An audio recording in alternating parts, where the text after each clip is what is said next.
Oh, right. So, I wasn't going to make a video about this.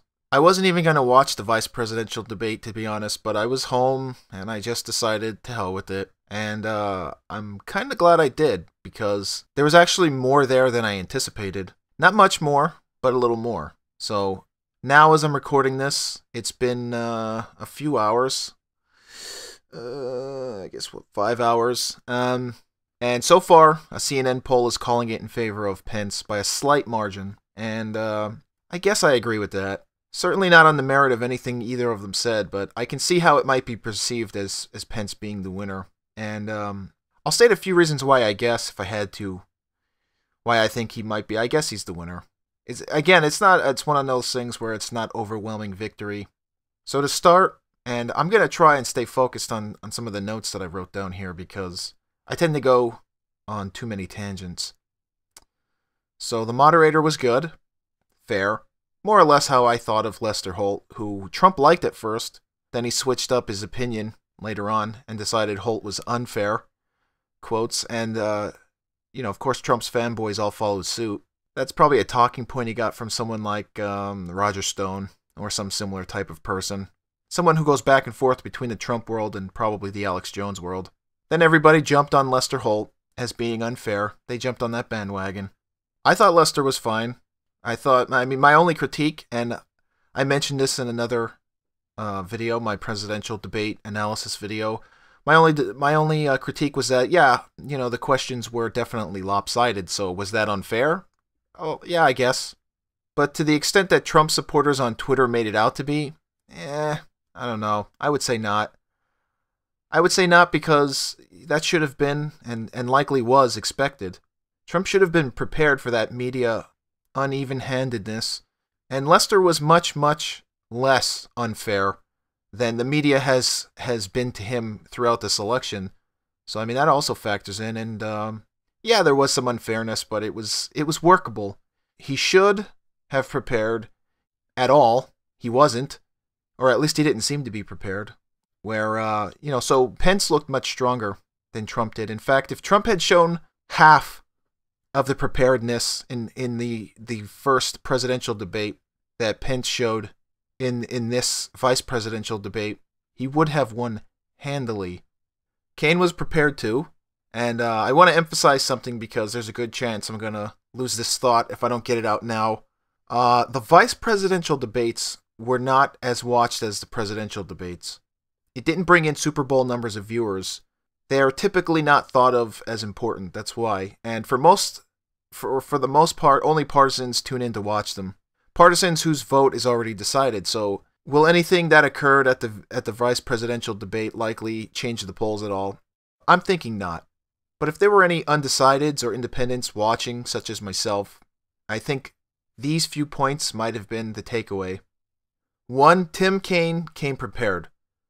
And one could argue he was too prepared, much like Hillary. He came off sounding a bit robotic, too canned. Where Pence, on the other hand, he was a bit more off the cuff. I thought sloppy at times, but certainly nowhere near as sloppy as Trump. He was unprepared.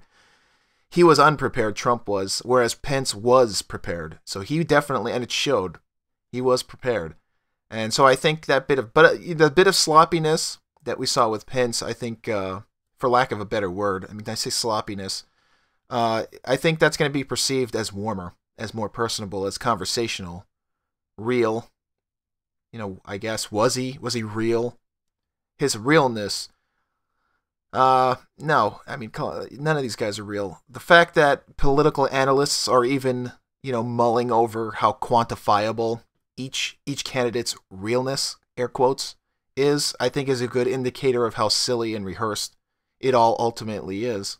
And so this is precisely why Donald Trump does so well. That says it like it is factor that many Americans admire him for. A factor that many on the left used to say, well, that's what makes him racist, sexist, xenophobic. So yeah, Kaine was more of a drone, much in the same way that Hillary came off in the first debate, and he interrupted Pence quite a lot. I didn't keep count, but I noticed it. I wonder if anybody else is going to notice. I wonder if many of the leftist online news outlets like Vox and Salon will have anything to say about it, since They had quite a lot to say about the number of times Trump interrupted Hillary, but I have a feeling since Mike Pence has a cock, they're probably not going to mention it. You know, aside from him playing on Team Republican as well, and them being very clearly on Team Democrat. 2, let me just say this as a personal aside note. I don't like either of these guys. As for undecided voters, one thing to point out is that no one is voting for the vice president. Usually no one casts their vote because they're enthusiastic about who the vice president is. They're voting for president. That's who they're voting for. So that said, this debate, I think, has put some voters' minds at ease, I guess, as far as, like, would they be comfortable with either, should something happen to Trump or Clinton, like, if Trump got assassinated since he's upsetting the establishment apple cart, or, you know, if Hillary, you know, suffering, if she suffers a brain aneurysm, or strokes out, or has a massive seizure, or whatever the fuck is wrong with her. I think for each partisan base, you know, they're more settled in now than they may have been before the debate. So I suppose it would be fair to point out a few things about each's governing experience. Tim Kaine, you know, as governor of Virginia, he did see the economy shrink in his state, but his tenure as governor happened to coincide with the 2008 recession, so these things are always a bit more complicated than they seem for those. So, like, you know, if Mike Pence makes a case or Trump makes a case, as well as Pence has seen, you know, Indiana improve, and he did manage to balance the budget to his credit. But again, things don't occur in a vacuum, and much of his state's economic success happened to coincide with the fracking boom, which, by the way, yeah, you know, not so great for the environment. Oh, the environment? Yeah, the environment, you know. That thing that all life systems on Earth depend on to survive? Yeah, might want to give some consideration to the trade-off. Now that Oklahoma is the earthquake capital of the U.S., thanks to fracking. In fact, they actually had to shut down a bunch of wells over safety concerns there, so... You know, because Oklahoma architecture, you know, unlike California, wasn't exactly built with the idea of surviving earthquakes. So point 4 that I've got here, point 4, and I'm not hitting any of these points in any particular order, by the way. Pence's stance on police brutality was blah. He gave a hashtag answer. Blue lives matter. Trust authority. Blue lives matter. You shall trust authority. Go back to sleep, America. The men with the authority to take your life have got everything under control. They didn't shut off their body cams. Everything's fine. What he should have said was, like, listen, this issue has been politicized. We should, while we should respect our service people who put their lives on the line, the people who work these jobs and they're not doing anything wrong, they're doing everything right, there should still be full transparency, and wherever abuse of power exists or misconduct exists, those officers should be dealt with fairly and, you know, yeah, not subject to mob justice. But of course, you're not going to hear that. You're not going to hear that at all. He was all about politicizing the issue, too, to a degree. The whole, God, and I hate it so much. Anytime you turn on the TV, anytime there's an incident, Black Lives Matter versus Blue Lives Matter. This is a manufactured, race-baiting narrative. If people can't see that, oh man, I mean, they need to open their goddamn eyes. You want to see a reduction in crime? You want to see a reduction in incidents? You want to see a more peaceful, safer society? You want to see less money squandered on prisons, on the prison industrial complex? Start with end the drug war. There's too many laws on the books. End arrest quotas. Stop overburdening police officers with big pharma-sponsored drug laws. And where there is, you know, clear racial discrimination, it should be handled fairly with full transparency. Anyway, the North Korea question was a fucking circus. Holy shit. How should the U.S. deal with North Korea's possible nuclear capabilities? The bitchy Tim Kaine answer is hilarious. Trump doesn't pay his taxes. Wah! Dude, what's that got to do with North Korea? Pinhead Mike Pence. Stop picking on my boyfriend. You and Hillary suck. What does that got to do with ICBM technology? Like, What does that have to do with our ally, Japan, who is under our wing of protection? You know, there might be some Japanese people over there right now kind of like half shitting their pants like, well, you know, the U.S., they've got the most powerful and mightiest military in the world. At least they've got our back, right? Well, there's a political election going on over there. Let's see what the candidates have to say. They're both committed to continued protection of our weird and wacky island, right? Jesus. Abortion, Jesus. No, stop. Stop. Oh, man. I've got to hand it to Mike Pence, though. Like, credit where credit's due. Unlike Trump, he handled himself very well, and every opening for attack that Tim Kaine gave him, he took. Whereas, you know, Trump squandered many opportunities to hit Hillary. He squandered them all. Pence did not drop the ball at all. Except, you know, given the circumstances, I mean, both of these guys are mayonnaise on white bread dads. Neither of these guys came off as very politically or culturally savvy, transformative figures. Neither of them have Obama energy. I mean, or even Trump energy. Like Pence, he's not Trump. You know, if Pence was running for president, would anybody, you know, nobody would care. So when it came to abortion, it was kind of a circle jerk. More religion. Man, I don't give a fuck about your boy fondling Pope.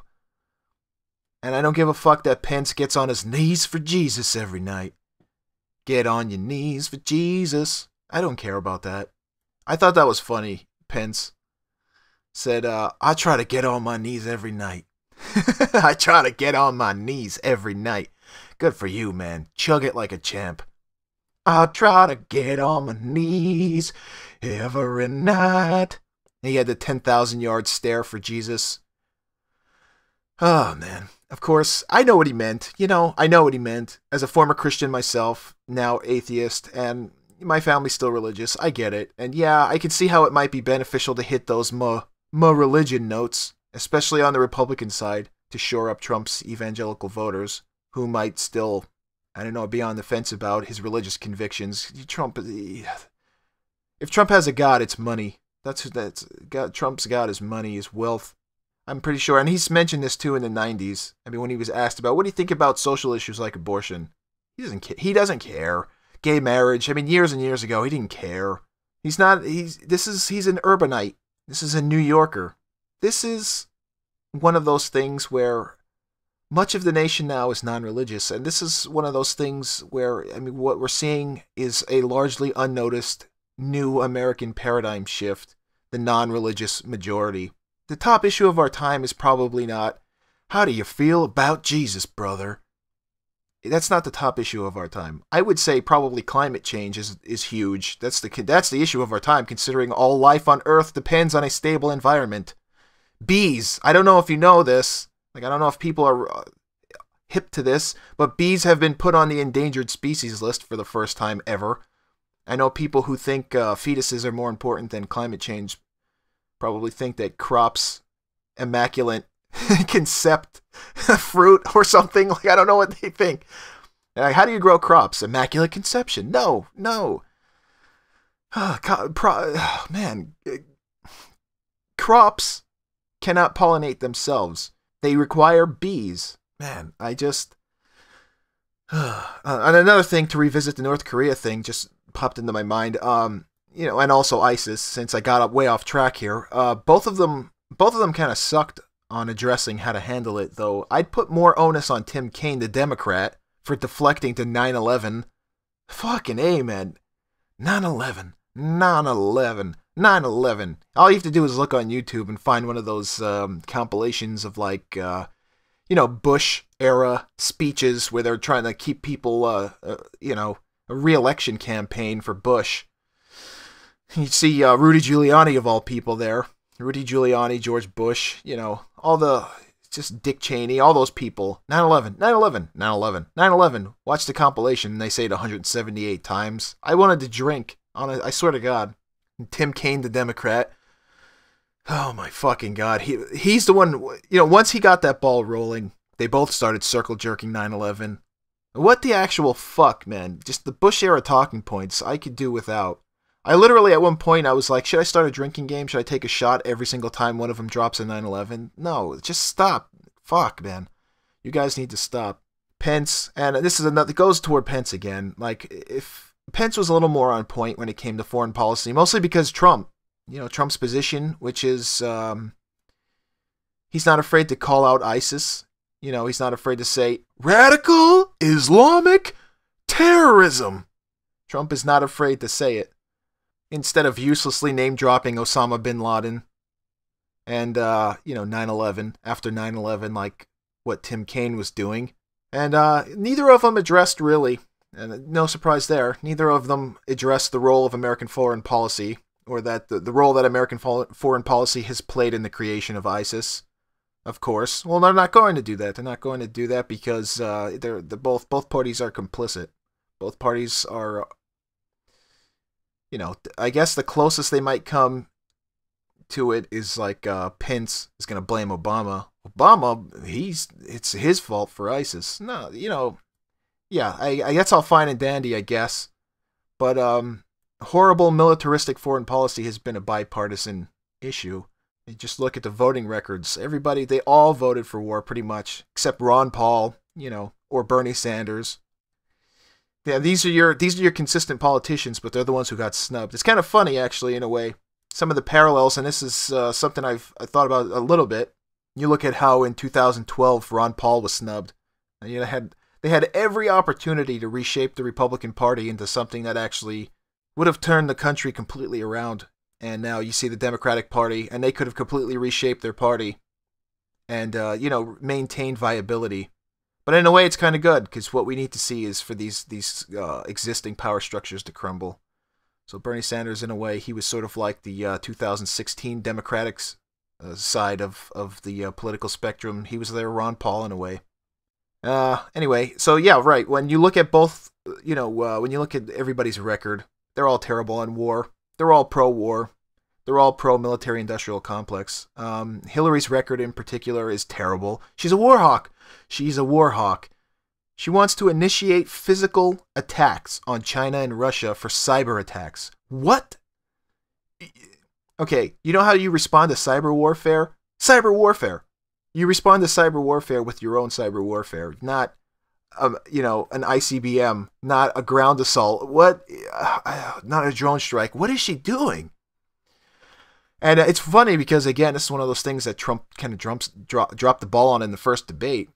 I don't know why he didn't bring this up. And International Business Times ran a story. A lot of people did, but oh man, it's just, and on Twitter, some of Trump's fanboys are actually better than he is especially at debating it, knowing the issues. And even Pence. I mean, they're better than Pence. Get one of those guys to do it.